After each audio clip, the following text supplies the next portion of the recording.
ikaze muri amakuru ku buryo burambuye yo muri ijoro ku itariki ya 7 z'ukwezi kwa gatandatu umwaka wa 2026 mwateguriye kandi mugiye kugezwa nanjye Fabrice Mporana nayo dore ngiye uzingenza amakuru yacu agiye kwibandaho.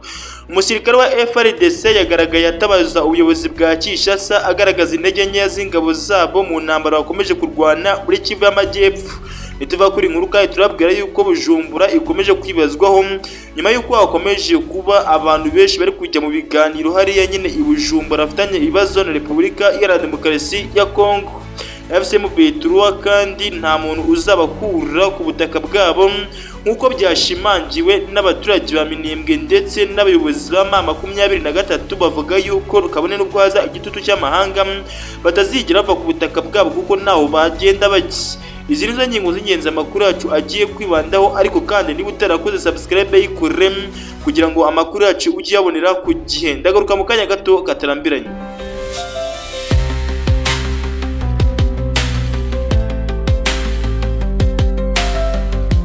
Ikaze nanone muri aya makuru ku buryo burambuye.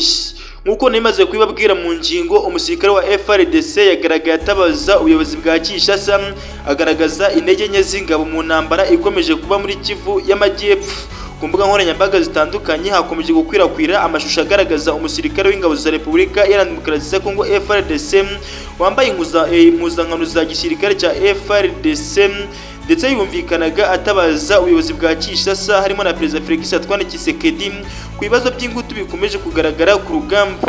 Muri amashusho kandi uwo musirikare asobanura ko hari ibibazo bikomeye cyane by'ubuke bw'ibikoresho byifashishwa ku rugamba ndetse n'icyo mu miyoborere no mu itangwa ry'ibikoresho ku basirikare bari ku mirongo y'imbere.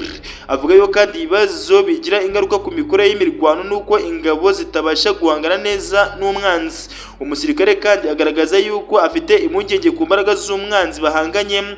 Avuga yuko ihuriro Alliance Fleuve Congo FCM23 na Twirwaneho agaragaza yuko afite ibikoresho by'intambara bigezweho birimo drone ndetse na kamikazi, mu gihe ku ruhande rwa FARDC habonekamo icyuho gikomeye cyane cy'ibikoresho bihagije. Aya mashusho kandi agaragaza mu gihe mu ntara Kivu y'Amajyepfo hakomeje kuvugwa imirwano y'ihindagurika ry'ubugenzuzi bwa bimwe mu bice, aho umutwe wa Twirwaneho uvugwa ko ukomeje kwagura uduce twinshi tw'ingenzi turimo Puwezero ndetse n'ahandi nka Rwitsamakuku nk'uko amakuru aturuka muri kariya gace abivuga. Ibi kandi bikomeje kugaragaza ishusho y'umutekano ikomeje kuba urujijo n'impaka mu burasirazuba bwa Kongo, aho Twirwaneho na M23 bakomeje guhangana n'ihuriro ry'ingabo za Repubulika Iharanira Demokarasi ya Kongo rigizwe na FARDC n'ingabo z'Uburundi ndetse n'imitwe wa Wazalendo na FDLR mu mirwano igenda ihindura imiterere y'ubutaka bugenzurwa n'impande zitandukanye. Ndetse iyi nkuru ikaba ikomeje kuba kimenya bose ku mbuga nkoranyambaga mu gihe Repubulika Iharanira Demokarasi ya Kongo ikomeje gukubitwa na M23 mu ntambara bakomeje guhanganamo, aho M23 ikomeje kurasa amabomba akomeye cyane kuri ngabo za Repubulika Iharanira Demokarasi ya Kongo bikaza kurangira n'ubundi zitsinzwe iyi ntambara. Duhindura ingingo amakuru yacu ni munyamirejere kuri inkuru ivuga yuko FCM23 yashimangiye ko nta muntu n'umwe ufite uburenganzira bwo kubakura ku butaka bwa Repubulika Iharanira Demokarasi ya Kongo nkuko byatangajwe na bamwe mu baturage bashyigikiye FCM23 ndetse na bamwe mu bayobozi ba FCM23 mu gihe ibiganiro by'amahoro n'ibikorwa bya gisirikare bikomeje kuba icyarimwe mu burasirazuba bwa Repubulika Iharanira Demokarasi ya Kongo. Ihuriro Alliance Fleuve Congo FCM23 ryatangaje yuko ridateze kuva ku butaka bwa Kongo, rivuga yuko abarigize ari abanyekongo bafite uburenganzira busesuye ku gihugu cyabo kimwe n'abandi baturage bose. Mu itangazo ryashyizwe ahagaragara mu mpera z'iki cyumweru gishize, ubuyobozi bwa FCM23 bwavuze amateka ya Repubulika Iharanira Demokarasi ya Kongo agaragaza ko abaturage bafite inkomoko n'imizi ku butaka bwabo budashobora kubwirwa ko icyo gihugu atari icyabo cyangwa se bubatirwa kuvamo kubera impamvu za politiki. Iri huriro kandi ryagaragaje ko kuva mu bwami bwa Kongo kugeza muri Repubulika Iharanira Demokarasi ya Kongo y'ubungubu abaturage bakomeje kubungabunga amateka yabo, umuco wabo n'umubano bafitanye n'igihugu cyabo, nubwo ubutegetsi bwagiye busimburana bwakomeje kwibasira bamwe mu baturage bitewe n'amoko yabo. AFC M23 kandi yavuze yuko ikibazo cya Kongo kidakwiye gukemurwa binyuze mu guheza abaturage bamwe cyangwa se kubambura uburenganzira bwabo, ahubwo ko gikwiye gushingira ku bwubahane no ku buringanire ndetse no ku bwenegihugu busesuye bw'abaturage bose. Mu butumwa bwabo kandi AFC M23 yagarutse cyane ku ibera muri Minembwe, ivuga yuko abaturage babo bakomeje kwihanganira ibihe bikomeye cyane by'intambara n'ibikorwa by'urugomo, ariko kandi bakanga kuva ku butaka bwabo cyangwa se gutakaza icyizere cy'ejo hazaza. Iri huriro kandi rivuga yuko abaturage bo mu misozi ya Minembwe bakomeje kugaragara ko bafite ubushake bwo kubaho no kurinda amateka yabo n'uburenganzira bwabo, nubwo rivuga ko bamaze igihe bahura n'ivangura, ihezwa n'ibikorwa by'umutekano bibibasira. AFC M23 kandi yongeye gushimangira yuko abaturage bafite ubumwe n'umubano ukomeye cyane mu butaka bwabo, badashobora gusibwa mu mateka cyangwa se gukurwa mu gihugu cyabo binyuze ku mbaraga za gisirikare. Mu itangazo ryabo kandi AFC M23 yongeye gushinja ubutegetsi bwa Perezida Felix Antoine Tshisekedi gukorana n'imitwe yitwaje intwaro irimo FDLR, Wazalendo ndetse n'abacashuro b'abanyamahanga, ivuga yuko iyo mitwe ikoreshwa n'ibikorwa byibasira abaturage mu burasirazuba bwa Kongo. Iri huriro kandi rivuga yuko rikomeje gukoresha iyi mitwe mu guheza abaturage bamwe, bishobora gukomeza guteza umwuka mubi no kongera amakimbirane hariya muri Repubulika ya Demokarasi ya Kongo aho kuyakemura.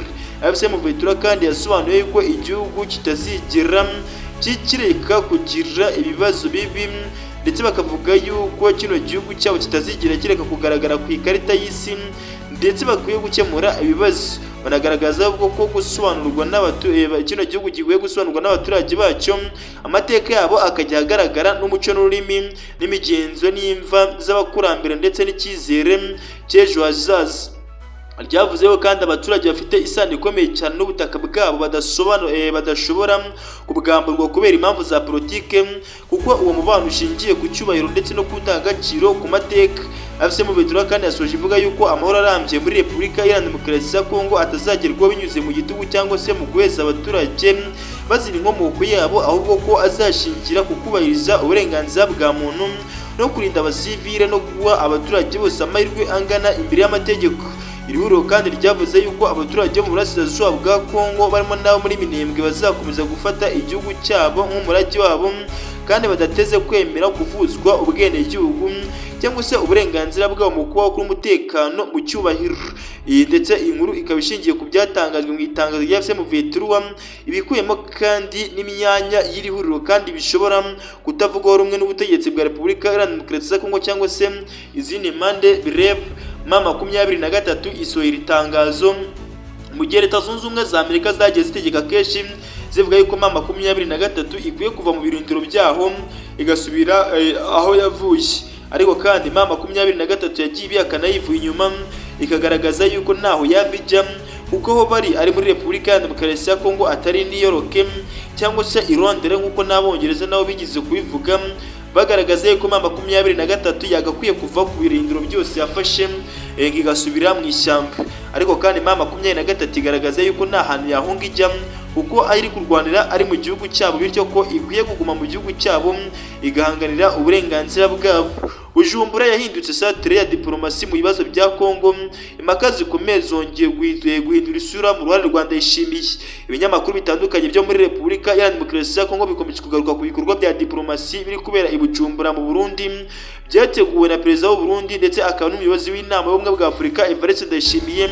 Ibiganiro kandi bikomeje gushaka ibisubizo ku bibazo by'umutekano bikomeje guhungabanya Repubulika ya Demokarasi ya Kongo.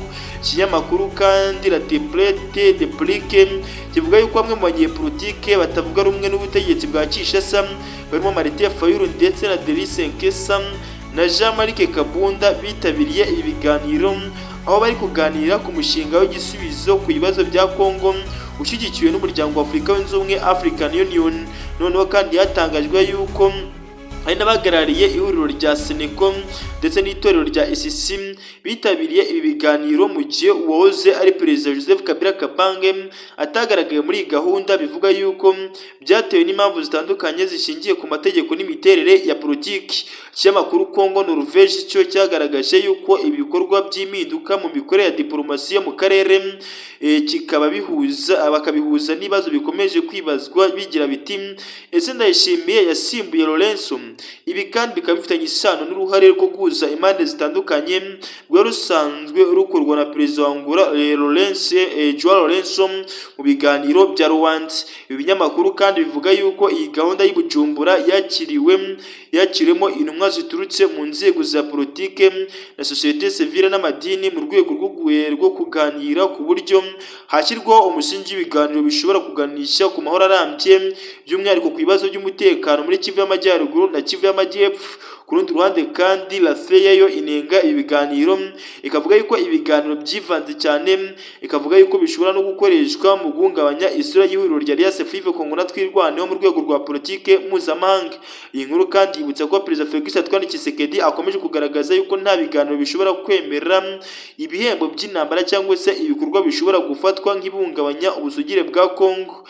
Ndetse amakuru akomeza tugeraho ni uko by'umwihariko ibiganiro bya diplomasi bikomeje kubera i Bujumbura bitavugwaho rumwe, cyane cyane ku ruhande rwa Perezida Evariste Ndayishimiye.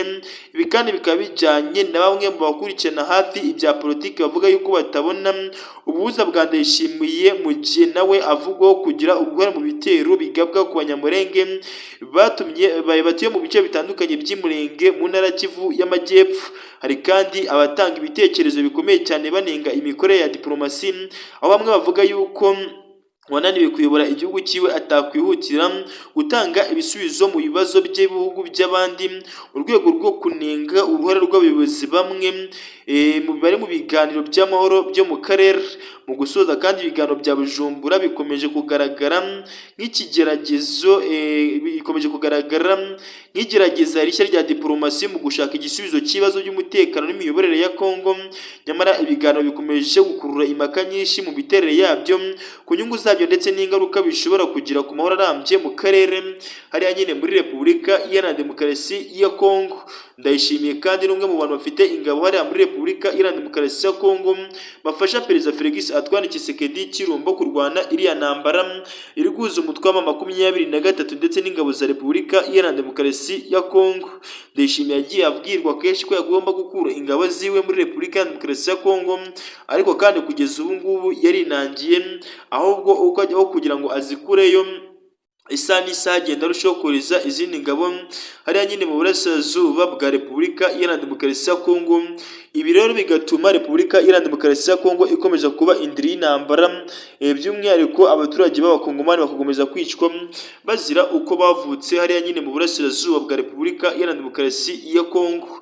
Ndayishimiye afatanya n'ingabo za Repubulika Iharanira Demokarasi ya Congo na FDLR ishinzwe n'u Rwanda kugira uruhare muri jenoside yakorewe Abatutsi mu mwaka w'1994.